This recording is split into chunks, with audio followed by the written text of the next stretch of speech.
What is up, everybody? Welcome to another Sunday edition of some great Ace Attorney. But first, look in the chat. If you already have been in here, check out Kemi's Bandcamp. You know the deal. I'm always playing her music in the beginning.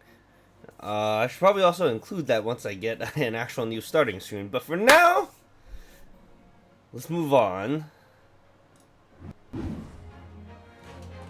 Okay.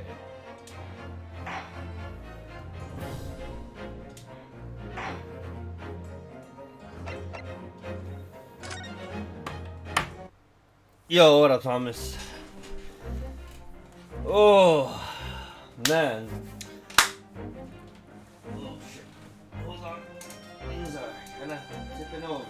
Just a tad. Need to put away the Transformers and stuff, the Beast Wars stuff.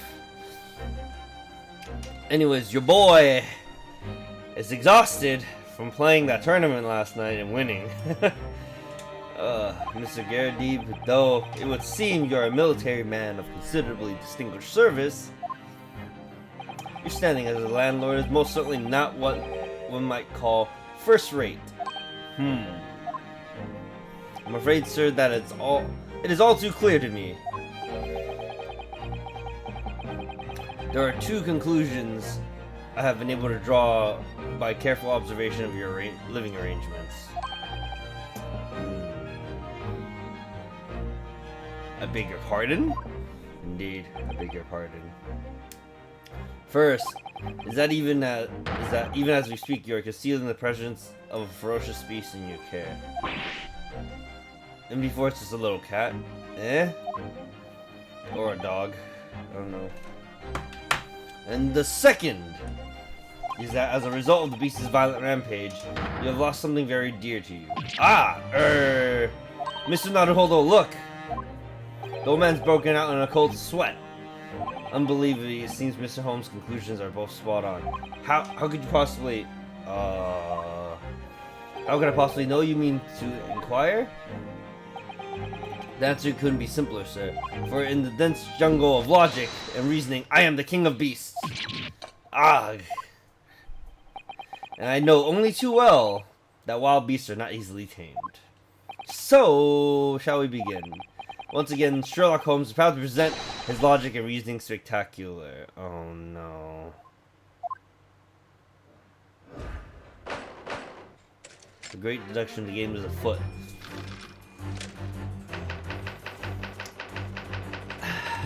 I have a very bad feeling about this. I'll tell you that much. A very, very bad feeling, ladies and gentlemen. This is insanely bad right now. Certainly you shouldn't take a great detective to see. Oh, you're talking about that. Oh, nice. The fearsome beast has been on the rampage of late within these four walls.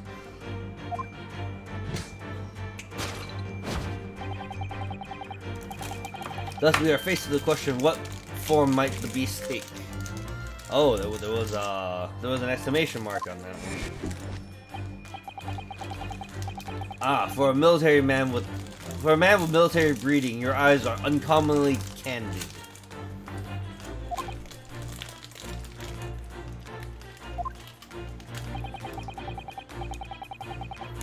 Dude, how was your weekend, Thomas?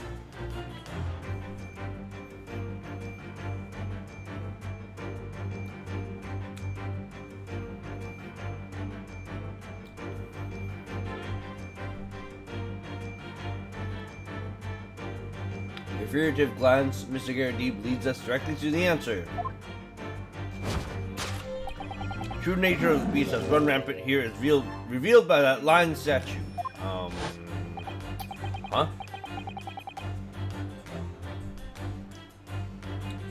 Yes, though an army man, you appear unimposing at best. A fact that has fueled your admiration for a mighty lion, the king of beasts. What is this trifle? Wait. What is this piffle, I ask you? In the end, your admiration became so great, in fact, that you had to living, breathing specimen shipped from India in which you tried to keep in this very house. India. What?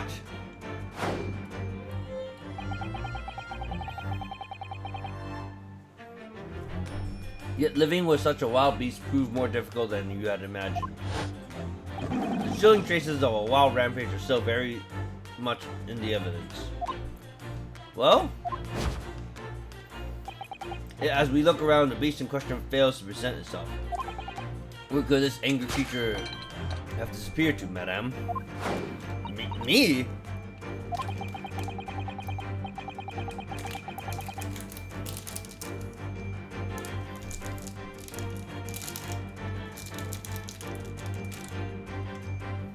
I pray you do not consider me unchivalrous, but it is plain to me with one glance in your direction. It is? Your dress pocket gives us a handsome clue as to the beast's current whereabouts. For protruding from it is a handbill advertising a circus show. Ah. You sought to dispose of this terrifying lion, Mr. Garrett, at Batty's Circus, a traveling show currently sojourning in the nearby park. I have observed the tents. You sold the savage lion, sir, to a circus troupe. I most certainly did not. I believe I've made my point. A fearsome beast ran amok in this room was an Indian lion. In a simple visit to the circus now will reveal the lion prancing jubilantly around the ring through a ring of fire.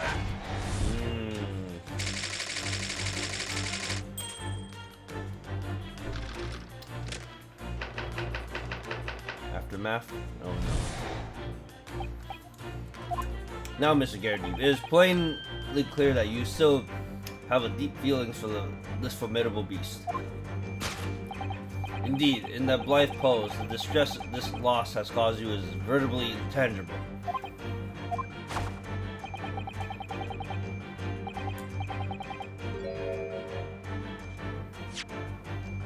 Veritably. Your head weighs heavy on your shoulders, the pain you feel by being revealed by that supporting arm. Amid fits of tears, you let your beloved beast go. The strain of losing something so dear to you is clearly visible in your visage. Nonsense, man. I simply... But what we must now ask ourselves is the true cause of this pain. Her. You only need to follow the direction of your gaze to answer. A pile of bills that has given rise to the pain you suffered. Every envelope contains another demand for payment.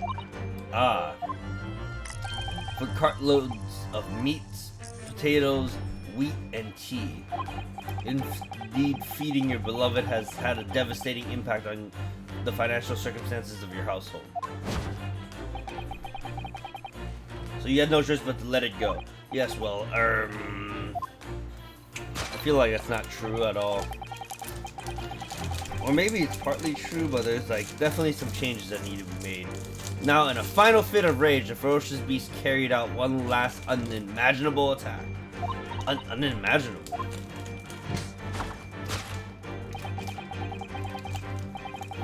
The aftermath, which can be clearly seen by observing the carpet over there. It looks more like a fire.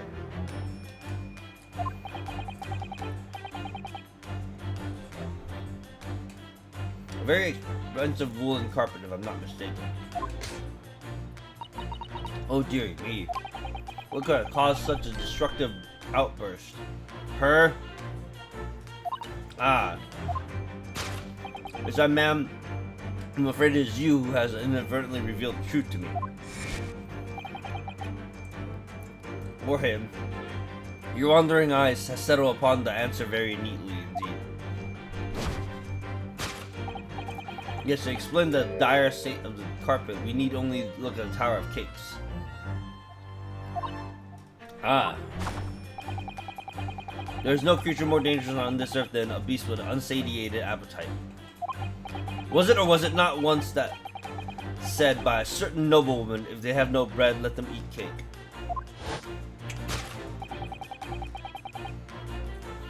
Food is at the heart of all tragedy.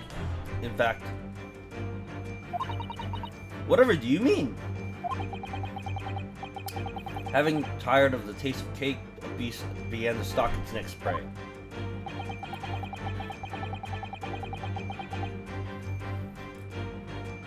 I'm sure I need not spell out the nature of his final act of destruction carried out by the beast. There's only one logical conclusion. Worked into a frenzy by the hunger, the lion attacked and ate the carpet. The teeth marks in the carpet are a perfect match with those of a lion I once saw in India.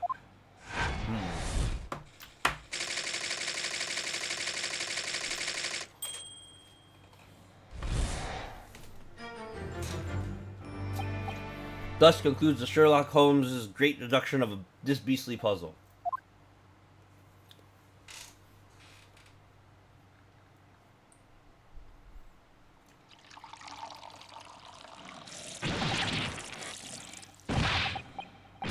What is the matter with you, Joan? You're pouring the scalding hot tea all over me. God.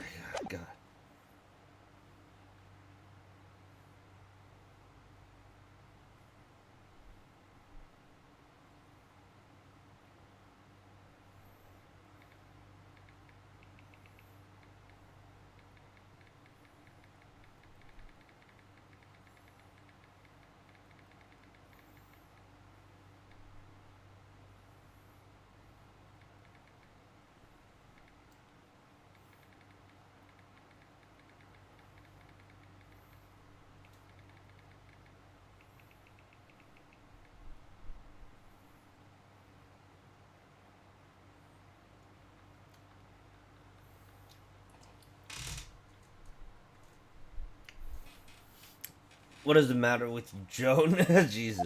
Oh, I'm sorry, Mr. Garrity, but I'm afraid I didn't notice. Jesus.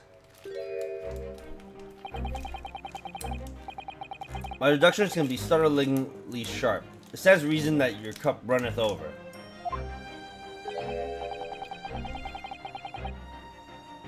No.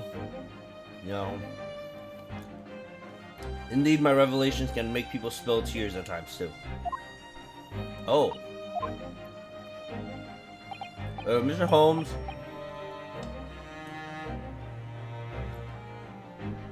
Sorry butting again, but could I make an observation? Why, certainly, Mr. Naruhodo. What is he again? Well, your deductions just now. Did you really think a lion could have fit inside a room of this size? Indeed, it is the only explanation for the facts.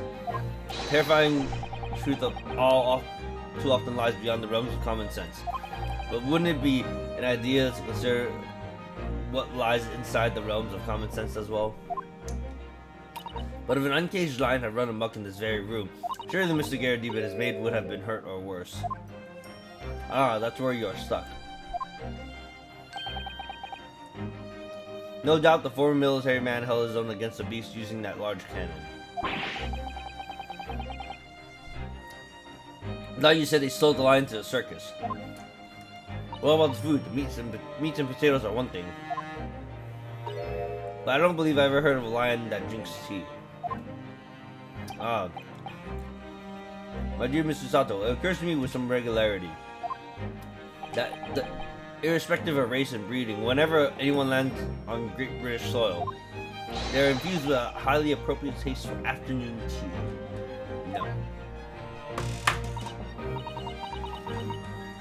What a glorious notion.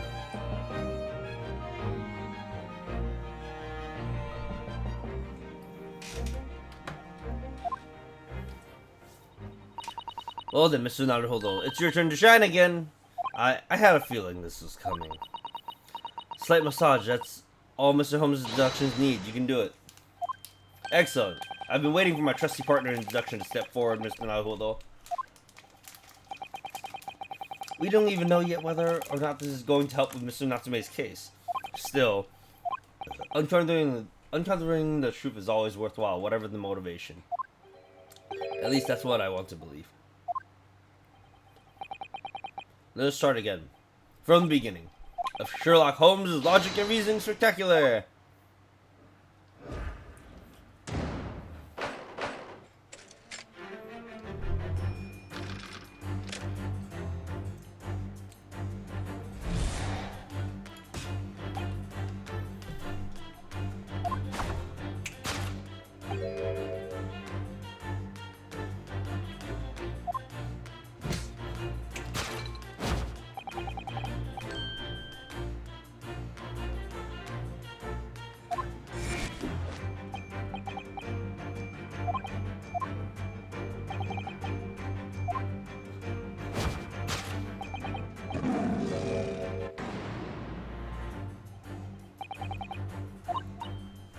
Oops. I really didn't see a lion thing coming, but no, but if you observe Mr. Garrett's reaction, it seems rather as though some beast did indeed run amok here in this room. Yes, something with a very fierce nature, but it couldn't have been a lion transported from India. So what was it then? We must follow Mr. Garrett's gaze. That will lead us to a true answer.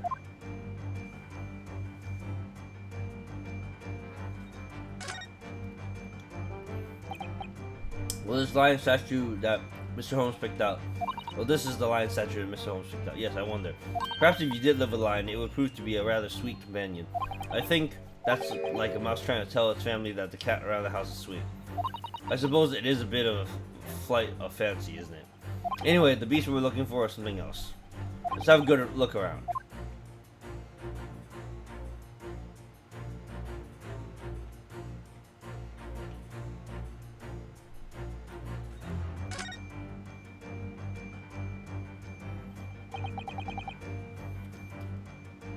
Is that Maid his daughter? What's this photograph? It appears to be Mr. Garrett's wedding. It looks very happy, doesn't it? Oh, it's his wedding. Never mind. He does, but you can't make out his bride. How unfortunate. Something must have struck the glass directly over the woman's face. I wonder what happened. Probably best not to delve too deeply here.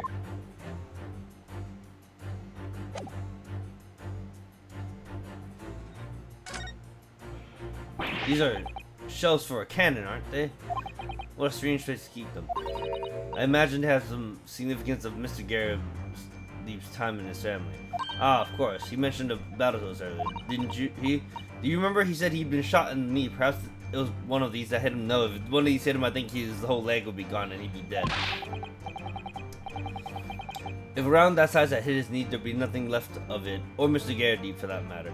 Razor Holmes has a Persian slipper, and this man has spent shells. Perhaps it's customary to display in Britain to display, well, rubbish on the mantelpiece.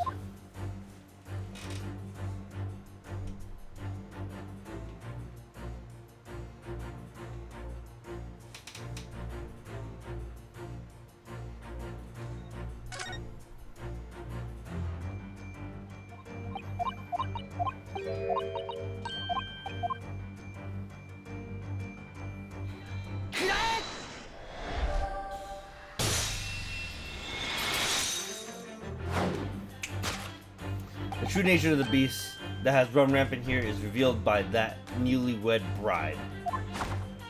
Precisely, Mr. Naruhodo. No other explanation could possibly fit.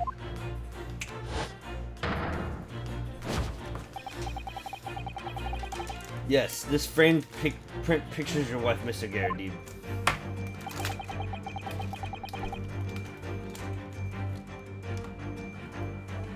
While we lament the fact that her face is obscured, we can still make out her mighty arms and note the considerable horsepower they must contain.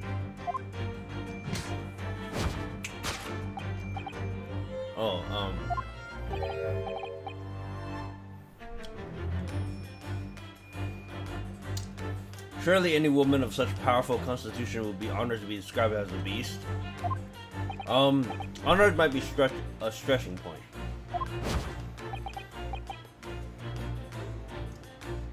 But the fact remains that the beast which so clearly savaged this room was your wife, Mr. Garrett. Guard! Oh, there's a slap on the side of his face, so.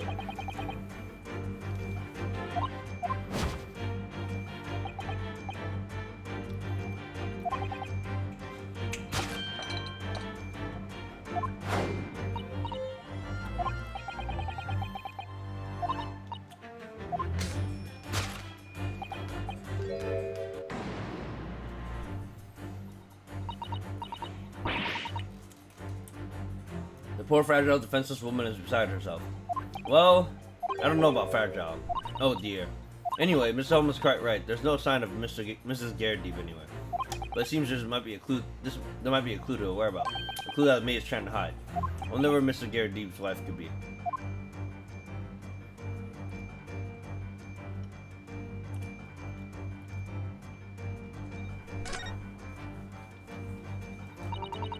That certainly does appear to be a circus handbill poking out from her pocket.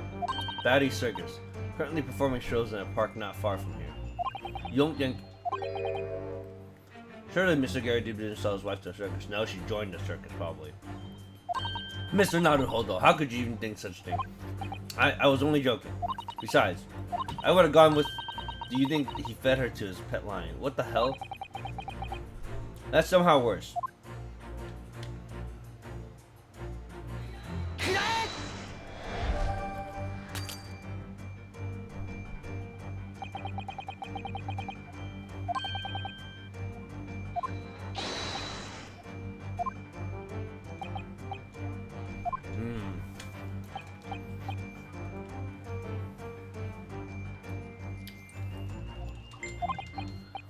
I'm just gonna ignore that because it's the same thing as always.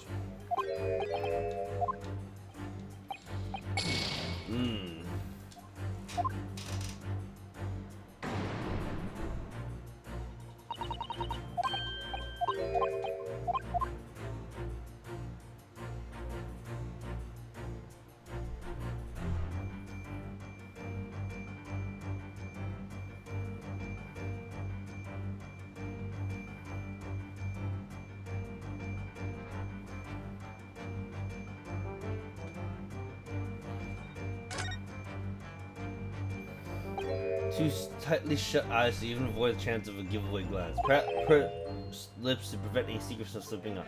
Round the cheeks to deflect any abuse that might be hurled her way. Yes, this is an unnervingly powerful woman, Mr. Sato. It's your turn of phrasing that's unnerving, Mr. Naruhodo.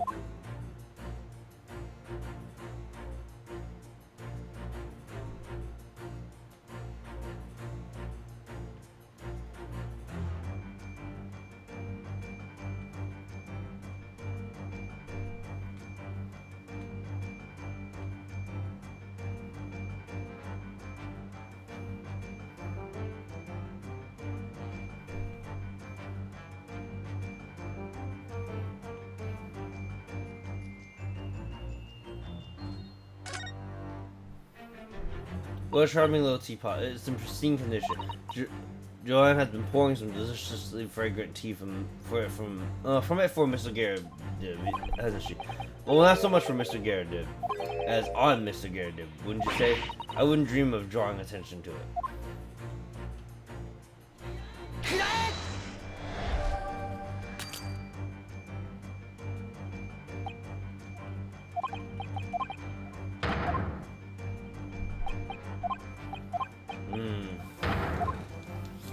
Nope, that wasn't it. I'm not actually sure.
There! God. She's wearing a very large ring, look. Yes, a sunflower design with some rather nice embellishments. It's on the ring finger of her left hand, which means it's certainly a wedding ring. It looks like there's life. It's on there for life too. I can't imagine it would slide off the finger that size. That's something you think, Mr. Naruhodo, not to say. Do you know Mr. Gyaradeep's wife in the photo had a ring very much like this one? It was large Really? It was large sunflower design as well. Really? You have a great memory for these things. Large sunflower wedding ring. That's quite a coincidence that they have the same ring, isn't it?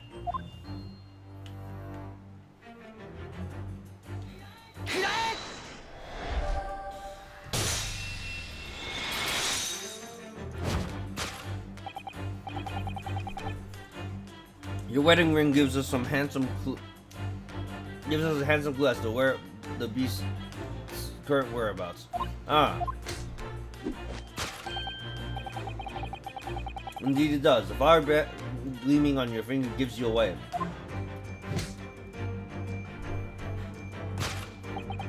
Or is identical to the one shown on the hand of Mr. Gyaradeep's bride in this photographic print. In other words, you're no ordinary household maid. No. You are Mr. Gyaradeep's lucky bride. You are Mrs. Gyaradeep herself. Oh my. Word!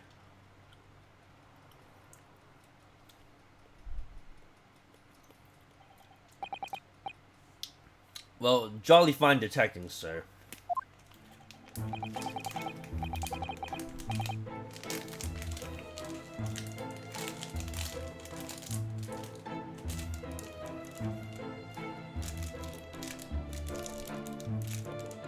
As you rightly surmise, this is the wife, yes, my Joan. Rather than let herself go, you might say. Rather let herself go, you might say.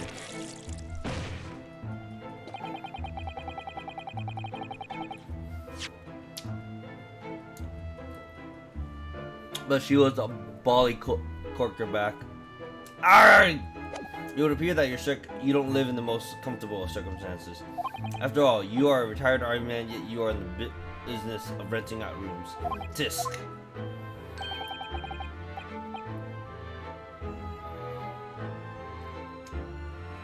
I would assume, therefore, you have insufficient means to employ a maid. Would that be correct? It's not right, I tell you. I was second lieutenant of the 3rd Regiment. A man has his pride, you know. Don't you know?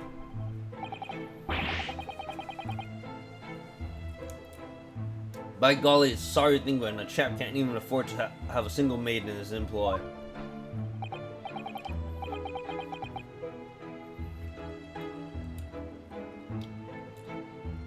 Yes, here in London one is rather judged. A household cannot be considered worthy of society if it employs no staff at all.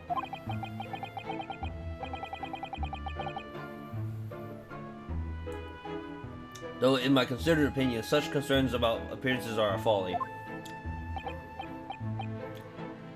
You mean Mr. Gyaradeep has his wife work as his maid? Precisely. Am I right, Mr. Gyaradeep? Only in company, obviously. But listen here. This must remain a secret. Tip-top secret, please.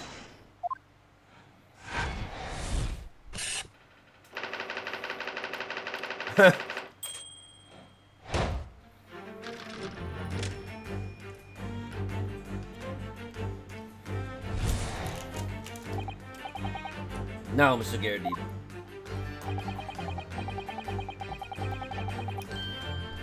It's plain and clear you still have deep feelings. Oh yeah, this is.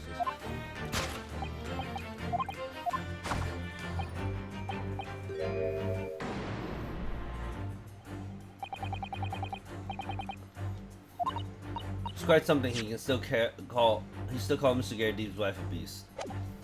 Or Mr. Holmes is quite something, yeah. Yes, as a woman that feels rather uncomfortable, but Mrs. Gyaradeep is standing beside her husband as we speak. In other words, he hasn't lost his love at all, has he? Oh, how true. So perhaps that supporting arm seems to be propping up his head has some other significance then. According to Mr. Holmes, Mr. Gyaradeep's pain is tangible, though. What could be a purpose of his does really signify?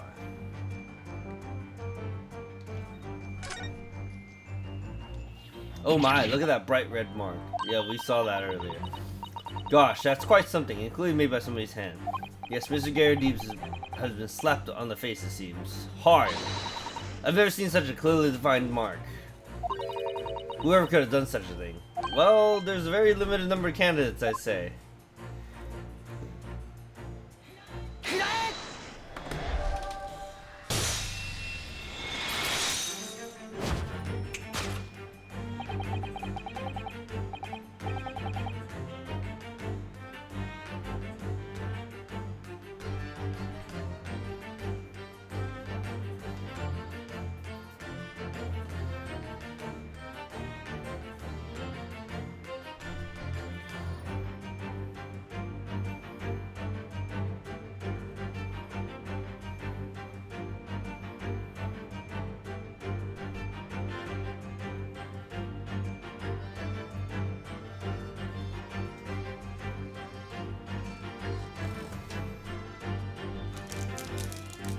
Your head weighs heavy on your shoulders. The pain you feel revealed by that slapped cheek.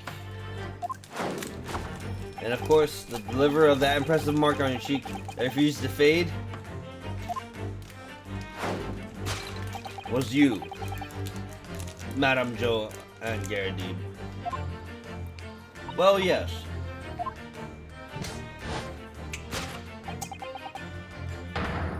You have been desperate to hide the slap mark on your cheek, sir. God!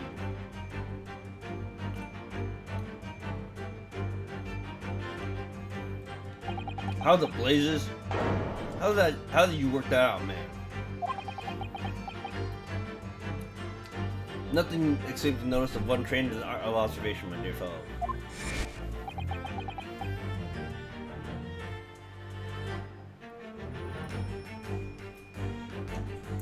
That's why you haven't looked directly at us even once.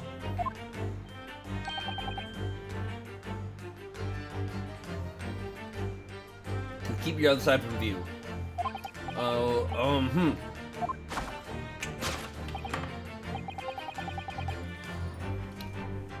Now let's proceed to the next conundrum. Why were you subjected to such a violent slap? None of which we ask ourselves will cause Madame Garrett to fall into a rage.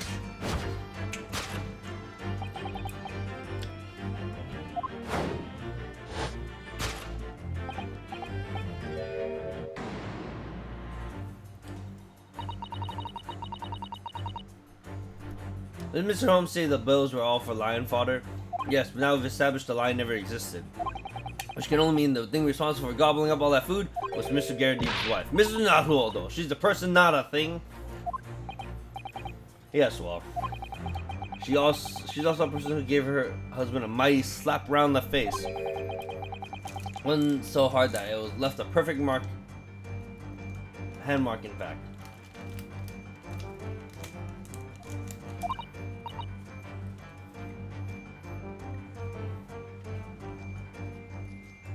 Yes, why would a woman want to hit her husband with such force, I wonder? I'd love to know the answer to that question.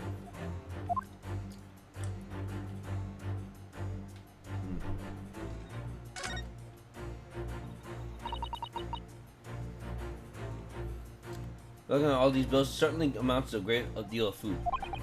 Meat and potatoes by the cartload, wasn't it? Well, looking at the two of them, you can tell who each lion's share in this household. Well, at least we're no longer talking about an actual lion anymore.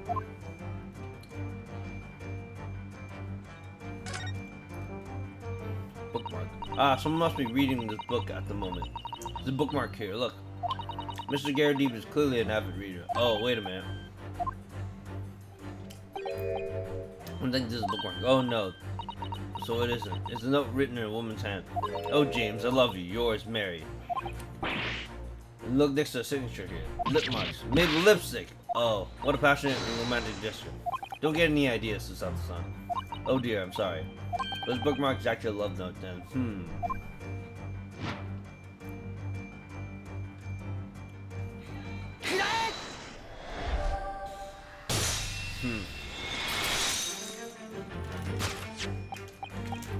Yes, if this love note has given rise... Is this love note that's given rise to the pain you suffer? Passionate indeed.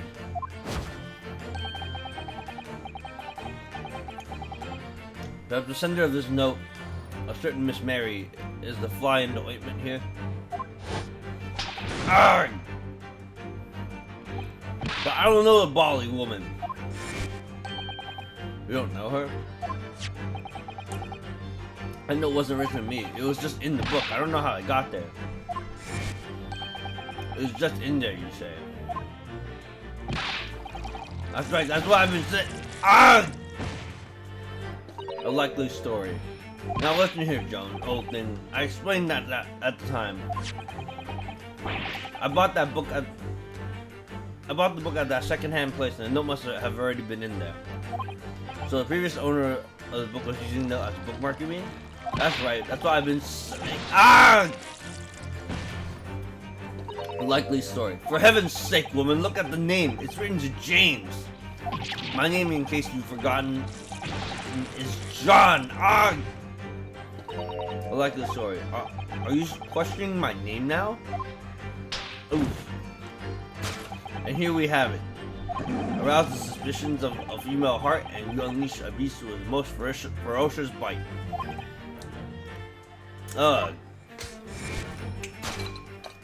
Now, in the final fit of rage, the ferocious beast carried out one last unimaginable attack. Unimaginable.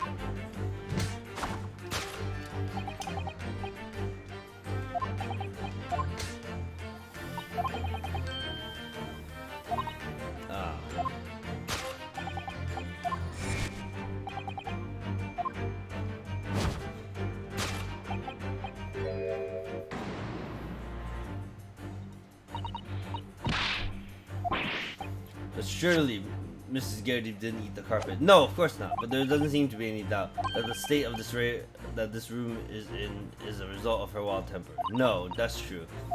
So this last part of Mr. Holmes' deduction that we need. So this is the last part of Mr. Holmes' deduction that we need to fix. We need only to follow Mrs. Garrity's gaze, and that will tell us the real answer. All right, let's see what we can see. Yes.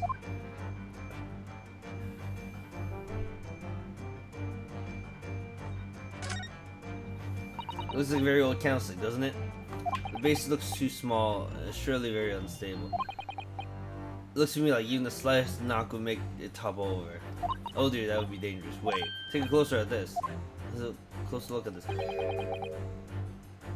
There's one candle missing. Yes, I didn't notice that before. Why is that one there? Why is one candle of one of the three missing from its holder?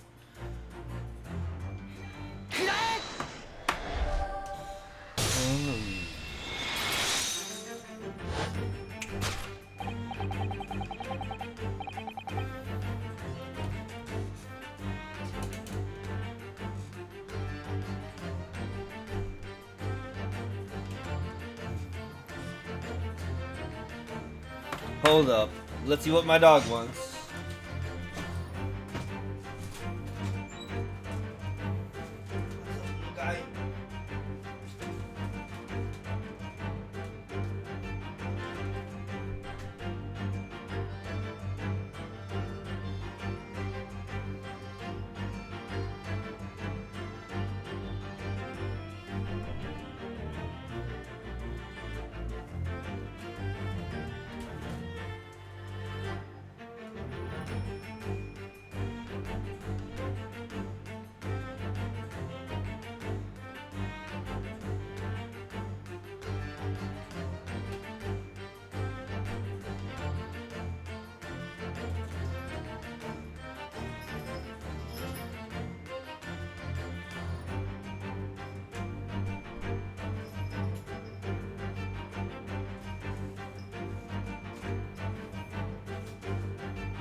What's up, TK? What?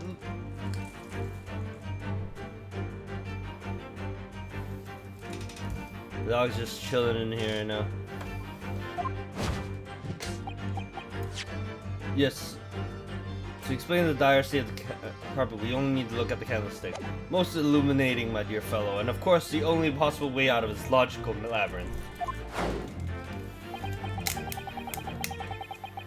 The remnants of a ferocious attack in which the carpet was devoured are clearly visible. Yeah, there's a candlestick. That's what that is. It looks silver instead before, but from afar. Scorch marks are at the edge clearly give away the truth. Scorch marks, yeah.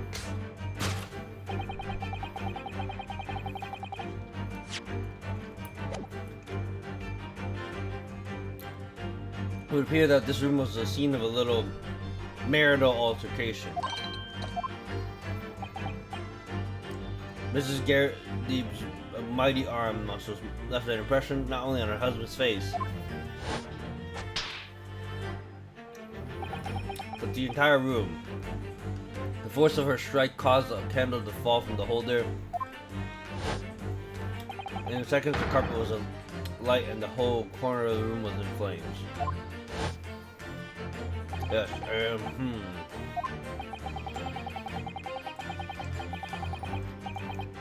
For the most ferocious beast in the world is neither a violent lion nor a vengeful woman, but fire.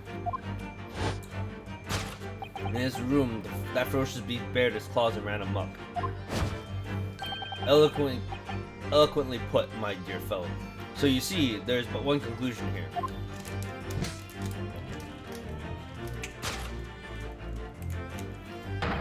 After the sparks of marital discord flew, this room was the scene of a fire.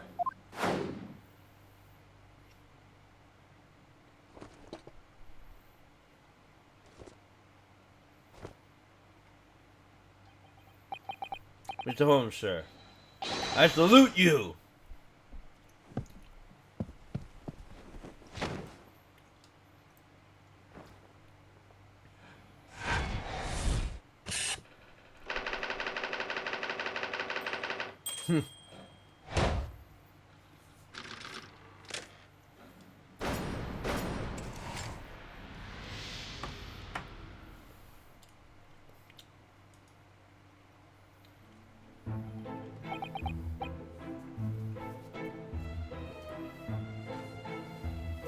It's these dashed long winter nights, you know, nothing to do but read in front of the fire. Luckily, there's a jolly good second-hand bookshop just around the corner. Buy all my old novels there. In the pages of one particular novel, you discovered some rather illicit material, for which your wife admonished you harshly, it seems. Don't know about admonish. Demolish might be rather closer to the mark. And Beast is most certainly apt.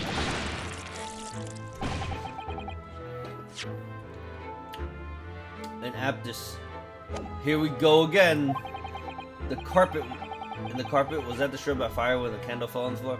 Afraid to say it was. Happened in the blink of an eye, you know.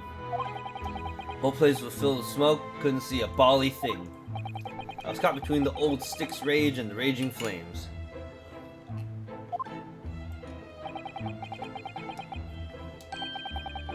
You paint a horrid picture, sir. One that would have been most certainly entertaining. That's sympathy for you.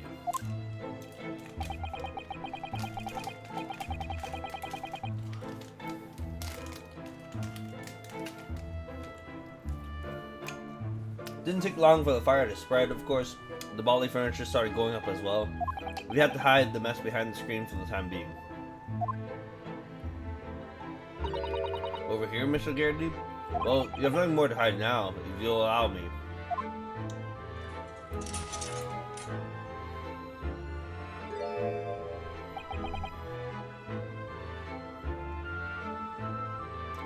Had all my favorite old novels in that case. But as soon as the fire got a hold of them, that was it. Whoosh, up in the smoke. Gosh.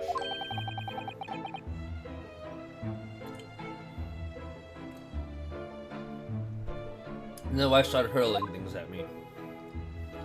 What a terrible sight it must have been.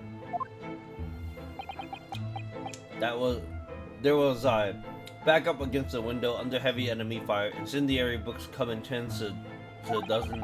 Worst of it is I lost my favorite, the book called The Lion's Pride. The Lion's Pride? Ah yes, notorious love for big cats coming through again. I assure you the title didn't influence my choice in the slightest. The poor man really did lose something dear to him as a result of the ferocious beast's rampage.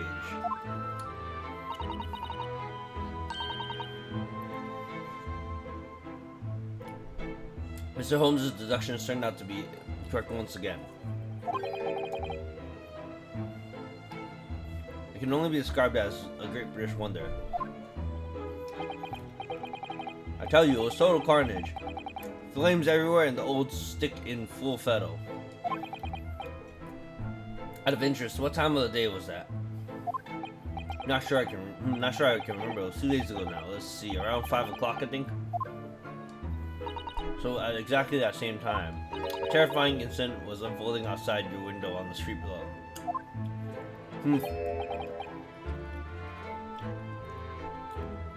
Even more terrifying on the inside, I can assure you. The hope of Blightly could have been flattened outside my window at that moment, and I wouldn't have noticed a dashed thing. Oh really?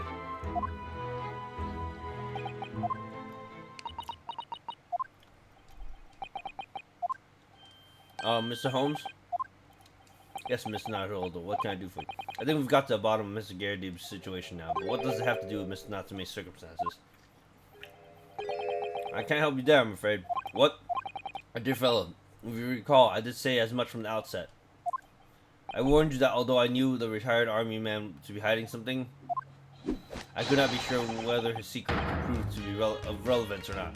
I just knew you were going to say that. He's laughing. Damn it. Now, Mr. Naruhodo, you mustn't lose heart. Bear in mind that all things fall into only two categories. Those relevant to the case and those not. Oh, I hate you so much. That makes no sense to me. He says. Well, no matter.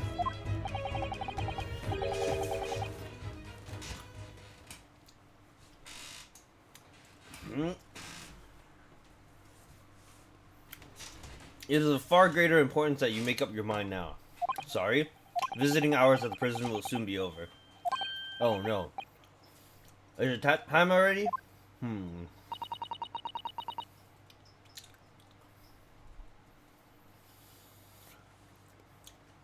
If we're to accept Mr. Natsume's case, we have official paperwork to attend to. So that's it. No more time to think. Perhaps you'd like to take yourselves to bidding us farewell now? I must prepare supper for Mr. Garrideeb. Oh, yes. I'm so sorry. Thank you both very much for your time. Soseki-san will be waiting for us. And I'm going to have to give him an answer.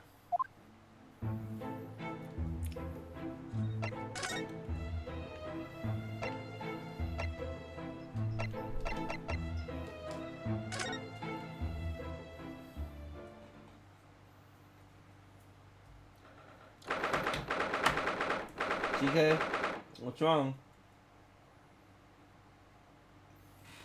Give me a bit, everybody. Let's see what's going on with the dog.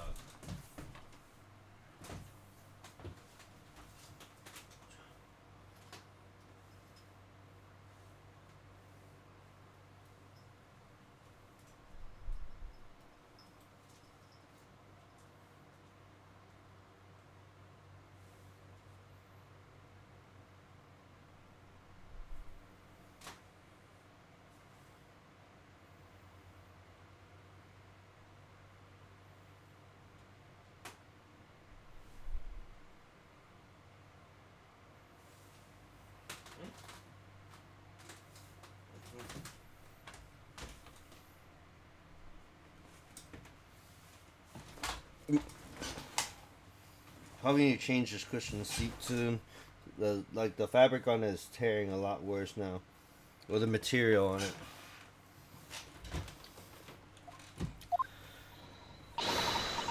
Stop, Miss Naruhodo. We must hurry back to the prison. Yes, I know. Let's hail a car. Oh, what's the matter? It looks like something's going on over there in front of Gairdib's house.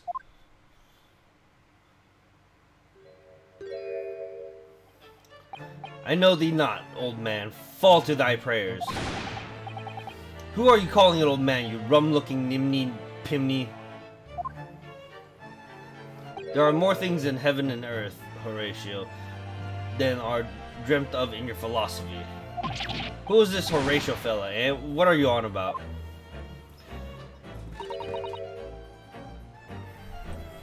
Excuse me. What the? Who are you now? I'm sorry, it just looked as though there might be some problem here. My associate here, Mr. Ryunosuke Naruhodo, is a lawyer, you see. Eh? A lawyer? What? If I can be of any assistance, I'd be happy to help. I'm from Japan, but I've studied English law. Tisk. Fine. I'll be on my way for today. But you mark my words. This ain't over yet. Get thee to a nunnery. Do I look like a blooming nun to you? What the fuck?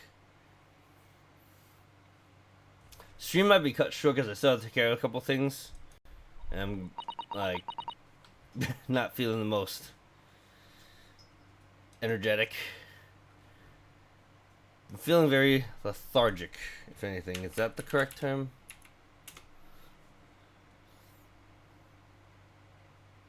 Yeah, lethargic is correct. I do hope you're not injured. Oh, fair Eastern maiden, thou art so gentle, thank you. What was that all about? There are more things in heaven and earth, Horatio, than there are dreamt of in your philosophy. I'm not Horatio either. Forgive the inquiry, sir, but are you a lodger here in the Gairdib residence? Oh, fair Eastern maiden, thou art so right. Yes, I do dwell in this humble abode. Mr. Gairdib mentioned he had another lodger, didn't he? This must be the man. You happen to know a lodger who lives on the first floor? Ah, yes, a gentleman named Natsume. Oh, more worthy a polemist in my battle of words ne'er could there be. Sorry, battle did you say? Who is the stronger, Hamlet or Macbeth? Mr. Natsume and I sparred long into the night. I see. I don't fully understand, but it seems Mr. Natsume and this gentleman are acquaintances at least. So fair maiden and so good gentleman. I can tarry here no longer. Fare thee well. I didn't really understand him, but I think he's returned to his room. It seems he's unaware of what's happened to Mr. Natsume, so he can't really help us. With Soseki-san and that man as lodgers, the Gairdib house is certainly full of eccentrics. Anyways, I'll go find a carriage. Yes, I'm sure Mr. Natsume is eagerly awaiting our return. Let's hope we can get to the prison before visiting hours are over.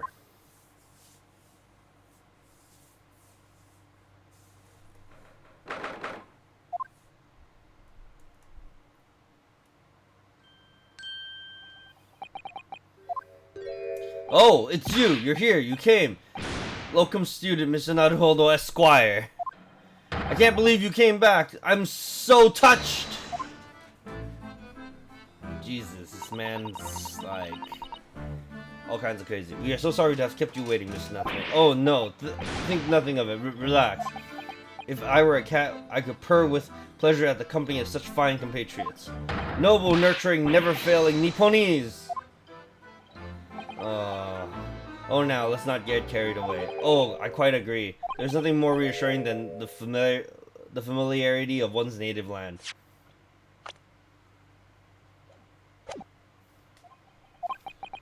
On the other hand,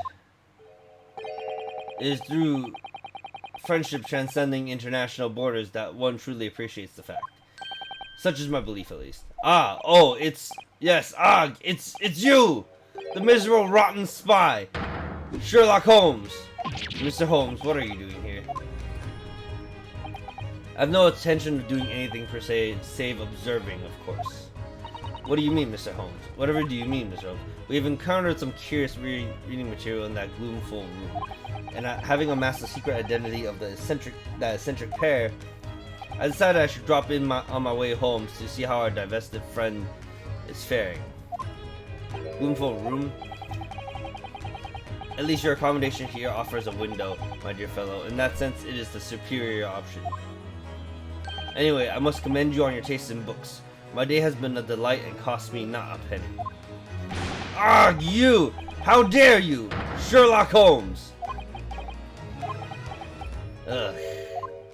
I've had it. I'm through. I'm at the end of my rope. I should never have come to Great Britain. It was a terrible mistake.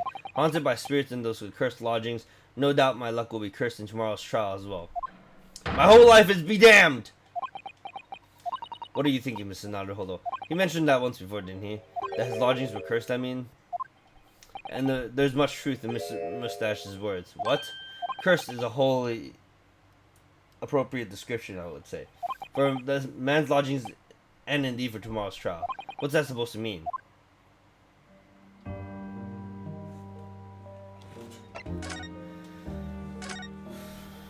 Mr. Natsume, what do you mean by what you just said now?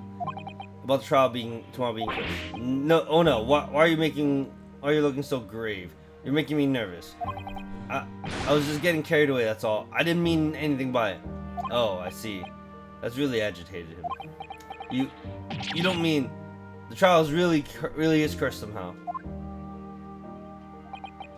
Are you referring to the prosecutor of the Reaper of the Bailey? The Reaper? Oh no, what do you mean? Please tell me. Summarize it succinctly in 16 salient words.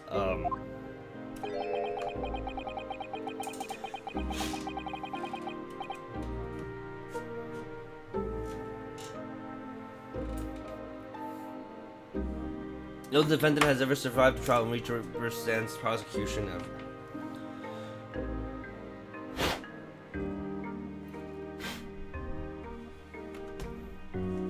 Stands for prosecution ever.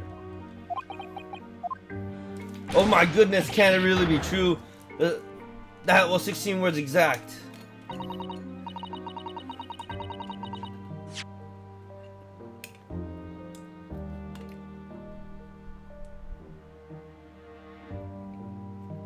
That was 16 words. Jesus. Yes, sir. Mr. Naruhodo successfully defended someone against the Reaper. But then, after the trial was over, the defendant passed away in unusual circumstances. Mr. McGill did. What?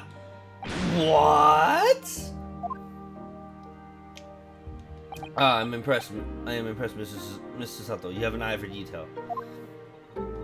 Actually, the Lord Chief Justice told us.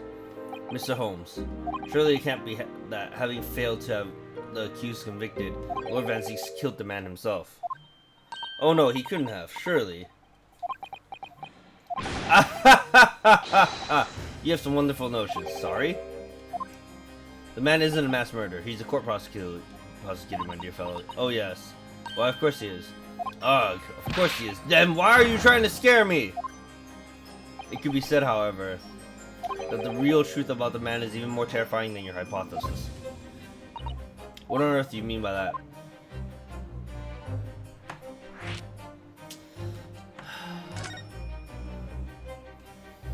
Van Zieks is quite a quite exceptional man. However, in London courts of law, exceptional does not equate to winning every case without exception. Ah, that's good. Soseki-san looks like he's going to try tears of joy. As you are no doubt aware, in a British criminal trial, there is both a judge and a jury. The judge officiates based on the letter of the law, whilst the jury offers public opinion and common sense. It is an excellent system whereby the defendant's guilt is considered by several points of view. However, public opinion in particular is somewhat easily manipulated. Right. Criminals and corrupt lawyers, for that matter, can use it to their advantage, by any means at their disposal. Contriving evidence, calling imposters as witnesses, so on. By such underhand, it means those who want to are able to sway the jury, which means that even in the light of irrefutable evidence, the prosecution can fail. But it means a wrong verdict can be passed. And sadly, it is from time to time, my dear madam. It's simply the reality of the situation. That's all right, and that's all right. However, those indicted by Lord Van Zeeks cannot escape justice. Their fate is sealed. Oh my. Though the education may see them leave the courtroom with their freedom, within months they all disappear. It is most striking. Disappear, but how? By all manner of misfortunes, sir. Perhaps they are trampled under a passing carriage. Perhaps they fall into the Thames and drown. Perhaps they are suddenly overcome by a raging fever, or perhaps attacked by a highwayman. Oh, no. All examples of the reality of events here in London. I'm afraid, Mr. Naruhodo.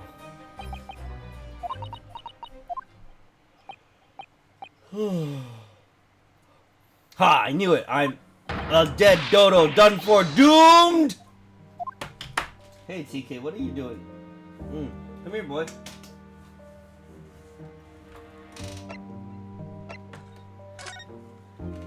When you said cursed lodgings before, you were referring to your room at Mr. Gardeep's house, hasn't it? Do you mean to say you believe the place is cursed? Oh, hold on. Let me close this. There's a good amount of heat coming in from that window being open. Like, I mean the blinds being open. It's been a year since I came to Great Britain, but I'd only been in London a week before I started to notice strange feelings in myself. That didn't take long then. Everywhere I looked, there were foreign faces staring at me, laughing behind my back. I was sure people were talking about me. I started to become nervous about going outside. They were always staring at me, all the time, from dawn till dusk. So I shut myself away in my room, but even that didn't help. The fear wouldn't go away. It must have been very lonely, having been away from your homeland for such a long time. I've had to move a number of times, most recently to that room on Briar Road a week ago. Yes, why did you choose there? It seems a little inconvenient. The rent is cheap, I have so little money, it appealed to me right away. Of course, I asked why it was so affordable. The landlord just simpered and said, "The room is cursed." Oops. He quickly tried to cover his mistake, but it was too late, so I told him, "If you have something to say, then say it, but if not, don't mention it in the first place." Yes, well said. But it was true. It was all true. You mean the room really is cursed then? Ever since I moved into that windowless hellhole, my sleep has been plagued with nightmares. I awake feeling as though I'm being choked to death. And in my waking hours, people are stabbed in front of me as I walk down the street. I'm branded a killer, thrown in prison. Nobody wants to know me. I'm surrounded by scary, sinister spirits. Oh boy. If only there was someone, just one person on my side. Can no one find it in his or her heart to believe me? Believe in me? Really no one at all? To believe, yes, to believe.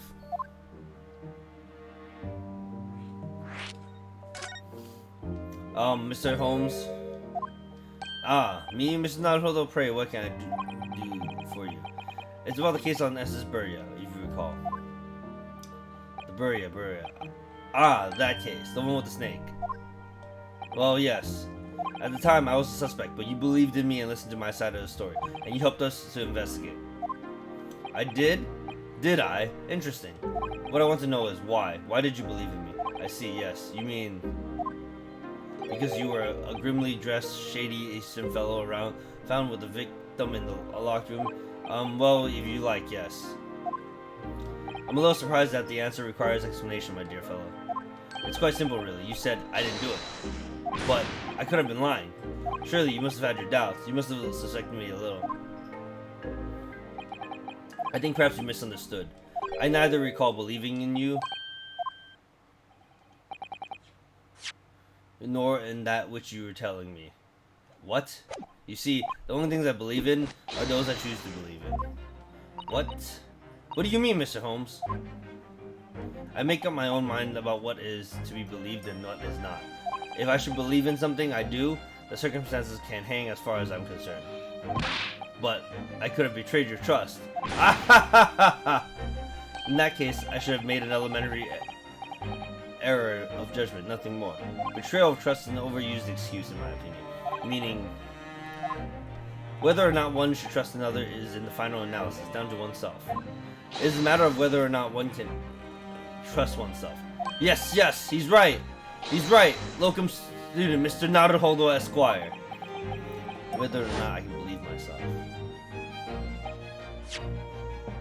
A defense lawyer is only as good as his faith in his client. And that comes down to how much faith he has in himself. You were so right, Cosmo.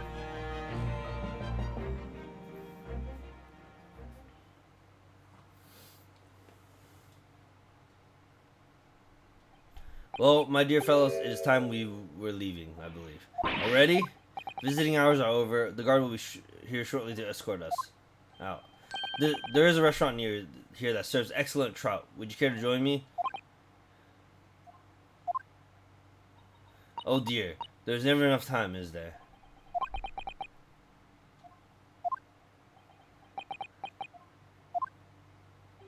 Mr. Natsume, if you'd like, in the trial tomorrow, I'd be happy to represent you.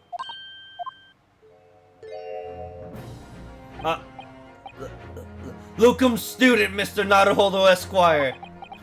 As I said, I only experienced the British courtroom for the first time yesterday, and although the man I was representing was found not guilty, I lost sight of something crucial. Something crucial? What to believe in. The defendant, justice, or the truth. How to believe in them. But I think I finally worked it out.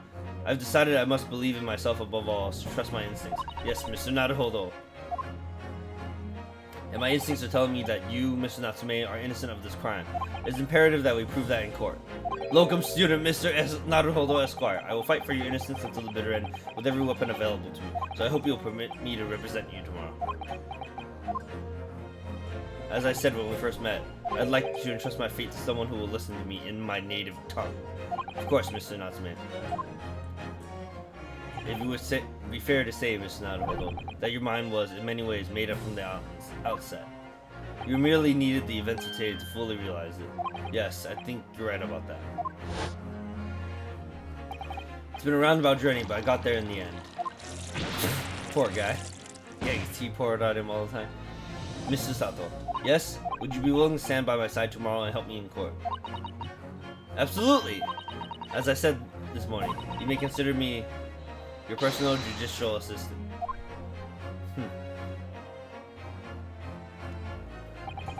The shocking events of yesterday's trial still weigh heavily on my mind, but it's time to stop looking backwards. Cosmo believed in me, and Mr. Holmes believed in me now, too. And Mr. Holmes believes in me now, too. So it's time. Time that I learned to believe in myself. Soseki-san has no one, he's all alone. So it's my job to help him. To fight his corner. Tomorrow in the courtroom with all the strength I can muster. Fight in his corner should be the correct term, no?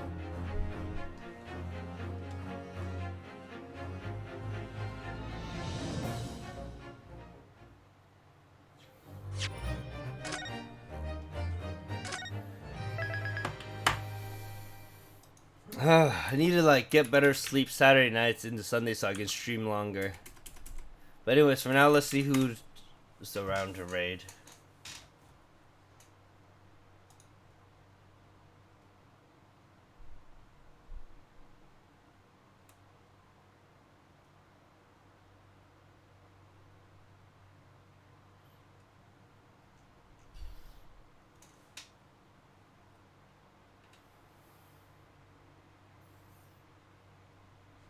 Let's raid Lost Wolf.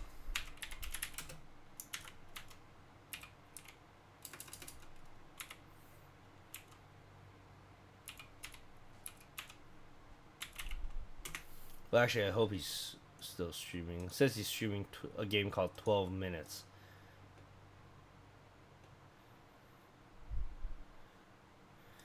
Use the raid, sub-raid messages. Yes, he's still streaming. Perfect. Alright, later, Thomas. I will see you guys. If I don't stream tomorrow, then I'll stream Tuesday. I'll announce my schedule on Twitter and Discord. But I'll see how I feel tomorrow. Anyways, y'all have a good rest of your Sunday and rest of your weekend, as well as a good Monday. Goodbye. Well, it's not really good night, so good day.